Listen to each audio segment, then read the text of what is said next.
Oi, gente, prazer estar de volta depois de um hiato um tanto longo, mas eu quero retomar as atividades do canal, como eu disse no vídeo anterior, agora voltados somente para a psicanálise, né, pra gente tentar entender um pouco melhor, né, como funciona a nossa cabeça. Eu sei que tem muita gente hoje que tem muito problema de ansiedade, muita coisa. E enfim, aqui vai ser um espaço, né, onde a gente vai poder conversar a respeito, vocês vão poder tirar dúvidas, fazer perguntas, o que vocês quiserem. E eu estou iniciando uma série de 4 vídeos. E é uma característica do meu canal não ter vídeos muito longos, né, que não se tornem maçantes, né? Então, como eu disse no vídeo anterior, eu sempre vou usar um personagem pra gente estar explorando o lado psíquico, né? O aparelho psíquico desses personagens. E o escolhido, ou melhor, a escolhida dessa vez foi Emma Bovary, tá aqui, Madame Bovary, de Gustave Flaubert, livro do século XIX, um clássico. E por que eu escolhi a Emma? Porque a Emma é uma mulher de personalidade histérica, como todas nós mulheres, né?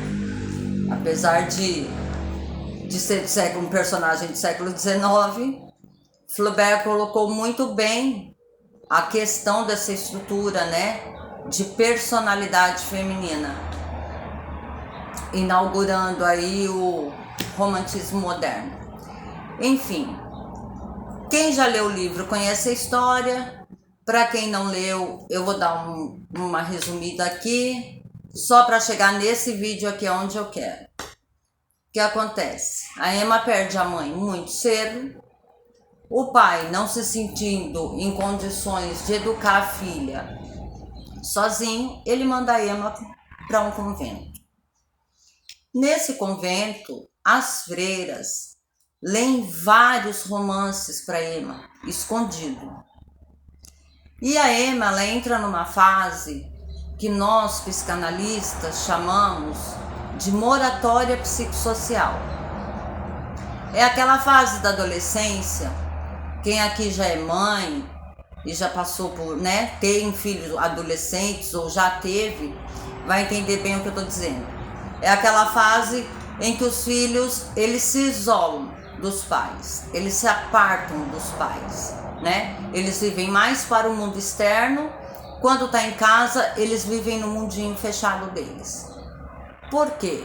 Porque é o momento que eles estão prontos, preparados para se desvincular da personalidade dos pais, vão vestir vários papéis até encontrar a sua própria personalidade, que é a personalidade, a identidade que vai ser usada em sociedade, certo? A Emma, ela não teve essa experiência de experimentar vários papéis. O que aconteceu com a Emma durante esse processo da moratória psicossocial? Ela se alimentava de heroínas românticas. Então toda a estrutura de personalidade dela era voltada para os romances, né? Então o que acontece? Como ela estava fechadinha no convento e ela não tinha homens para ela viver esses romances, ou seja, para ela experimentar essa estrutura de personalidade que foi formada, ela desenvolveu por Deus, por Jesus Cristo, que é o que há nos conventos, um amor místico erótico, né? Ela vive isso intensamente, ela se dedica intensamente com aquela paixão assim, adolescente mesmo, entendeu?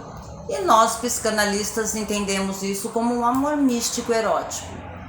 porque ela já estava vivendo a sensualidade, né? E amando uma deidade como ela gostaria de amar um homem.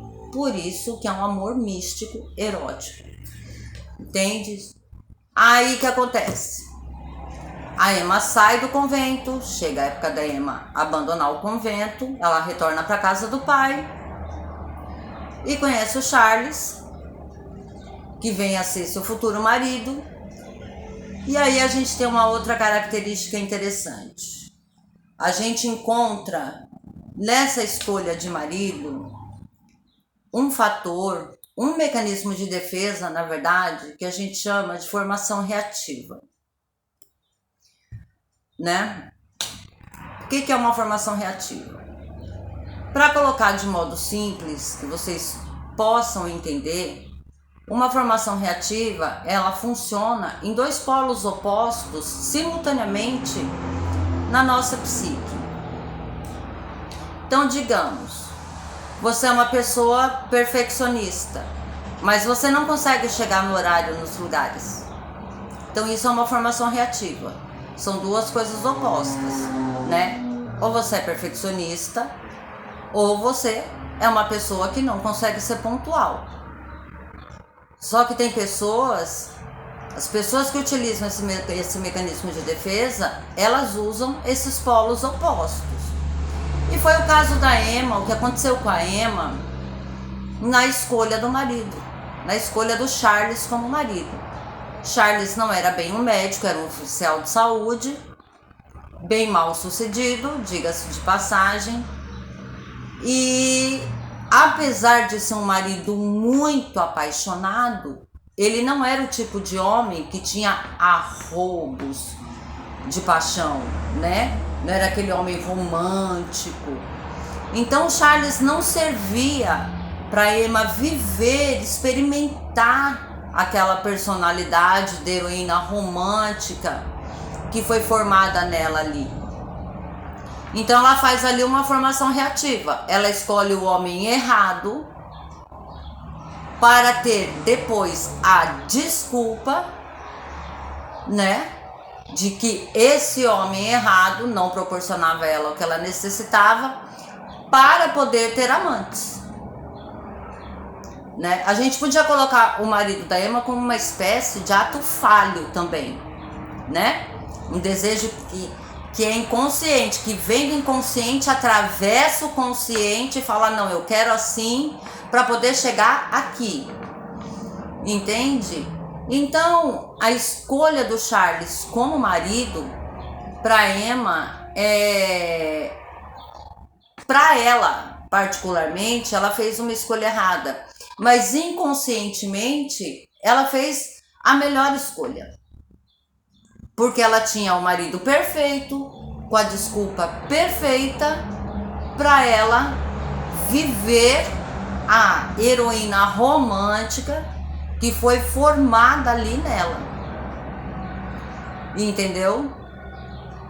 E isso, muitas vezes, acontece com nós, mulheres, da vida real, né? Às vezes a gente faz escolhas que não condizem com o nosso desejo verdadeiro. Por quê? Porque normalmente a gente não para se ouvir, para olhar para dentro, né? Na realidade, nós não conhecemos muito bem as nossas emoções, os nossos sentimentos, os nossos desejos. Gente, lidar com o aparelho psíquico é uma coisa bem complicada, né? Então, só com base em muito estudo para a gente chegar lá. E foi o que aconteceu com a Emma. E aí a Emma casa com Charles, percebe que ele era um oficial de saúde bem mal sucedido, que não daria para ela a posição social que ela sonhava, porque, detalhe, as heroínas românticas também eram mulheres de posição social elevada, né? Ele não tinha como proporcionar para ela a vida que ela queria, nem aqueles arroubos de paixão, né? que ela esperava do marido. Ele era um marido apaixonado, realmente devotado a ela, procurava na medida do possível fazer tudo o que ele queria, mas aquela paixão, aquela coisa de você perder a razão, sabe? Não tinha. Isso não tinha da parte do Charles. Então foi a desculpa perfeita para Emma arrumar um amante. E aí entra o Rodolph na história, né? E quando o Rodolph entra na história, ela sente como se ela estivesse começando a viver a partir daquele instante. É como se até então a Emma não existisse. Madame Bovary, até ter o seu primeiro amante, ela não existia para ela, como mulher, como pessoa, né? E muitas vezes nós nos sentimos assim, com essa sensação de inexistência, porque a gente não sabe, não entende o que está faltando. Para Emma faltava romance, então ela vive esse romance, né? Com toda a paixão, com aquela coisa bem de adolescente mesmo, dela perder o controle, né?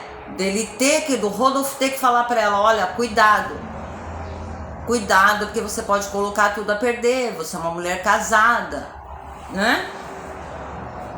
E aí Flaubert coloca um momento da Emma onde ela percebe que ela volta a viver, que ela entende mais ou menos como funciona ali a estrutura de personalidade dela.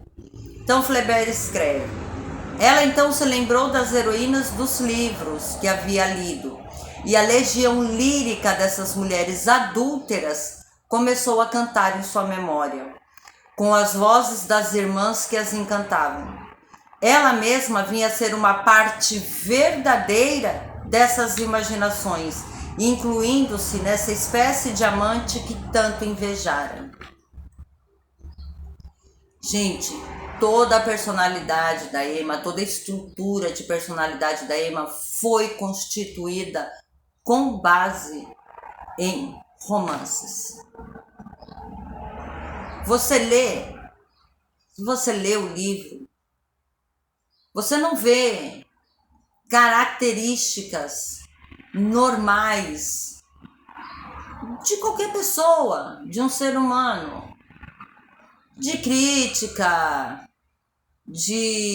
aliás, ela só criticava o marido, claro, pela falta de romance, pela falta da vida social que ela gostaria de ter, mas de modo geral era uma pessoa que não tinha nada, conteúdo zero, porque ela foi estruturada dessa forma. A falta da mãe, infelizmente, fez com que a Emma fosse formada com base nesses romances, né? E ela só se sente viva realmente a partir do momento que ela arruma esse amante. Aí ela descobre quem ela é, o que ela quer e que ela sente, do que ela é formada, de que matéria ela foi estruturada, né? Muitas imaginações, muitas ilusões. E ela acreditava realmente, como diz Flaubert no livro, que ela era uma parte verdadeira disso, que ela podia retirar isso dos contos e trazer para a vida prática dela, para a vida dela do dia a dia. Não preciso dizer que a Emma se deu muito, muito mal, né? não é assunto para agora, nós vamos chegar lá. Mas eu queria colocar para vocês, nesse primeiro vídeo, essa questão. Por quê? Porque chega um momento em que o Rodolphe, ele abandona a Emma. Ela combina de fugir com ele, largar o marido, largar a filha. Nessa altura ela já tem a filha. Ela quer jogar tudo pro alto, quer ir embora com ele, e é o momento que ele cai em si. Ele fala, não, o que eu tô fazendo? Não dá. E aí é o momento que a Emma sente. Aí a gente vê a personalidade histérica da Emma. Cai de cama, fica catatônica, absolutamente catatônica, não se alimenta, delira. Por quê? Porque ela viveu uma relação egocintônica com aquele homem. Ou seja, ela pegou todo o eu dela, depositou nele. Quando ele foi, esse eu foi embora. Ela esvaziou, não deu conta, não tinha um ego preparado para dar conta, para lidar com essa perda, com esse esvaziamento do eu, e caiu doente. E muitas de nós fazemos isso na nossa vida, no nosso dia a dia. Quantas e quantas vezes nós nos doamos para relações, não percebemos o quanto nós esvaziamos, depositamos tudo que é nosso no outro, como se fosse responsabilidade do outro, dar conta de nós, das nossas vontades, dos nossos desejos, da nossa personalidade, dos nossos sentimentos, das nossas emoções. E aí quando o outro vai embora, acabou você. Foi o que aconteceu com a Emma aqui nesse primeiro momento. Então vamos refletir um pouquinho, né? A gente vê muito isso em mulheres que estão em relações abusivas. Por que que elas permanecem nessas relações abusivas? Já pararam para pensar? É o esvaziamento do eu, tá tudo lá no outro. Se o outro vai, não sobra nada para mim. Eu não fico com nada, eu não sou nada. Eu vou ser, como dizem, só mais uma mulher abandonada, uma aleijada social, que é o que todo mundo pensa da mulher que vive só, quando não é verdade. E eu vou encerrar esse vídeo com aquela frasezinha, aquele ditado básico: antes só que mal acompanhada. Gente, vamos refletir um pouco, aprender um pouco com a história da Emma. Só dá para você ser amada quando você se ama primeiro. Amor narcísico é fundamental. Não tem como você esvaziar o seu eu, se dissolver no outro, viver o outro, ser o outro. Porque pode ser que em algum momento o outro vá embora. E ele pode deixar tudo que é teu na tua casa, mas você, ele leva com ele. E para você se levantar de novo, é duro. Tá ok? Vamos refletir. Próximo vídeo, a gente continua essa história da Emma, que tem, ó, muita coisa ainda pra gente ver. Abraço.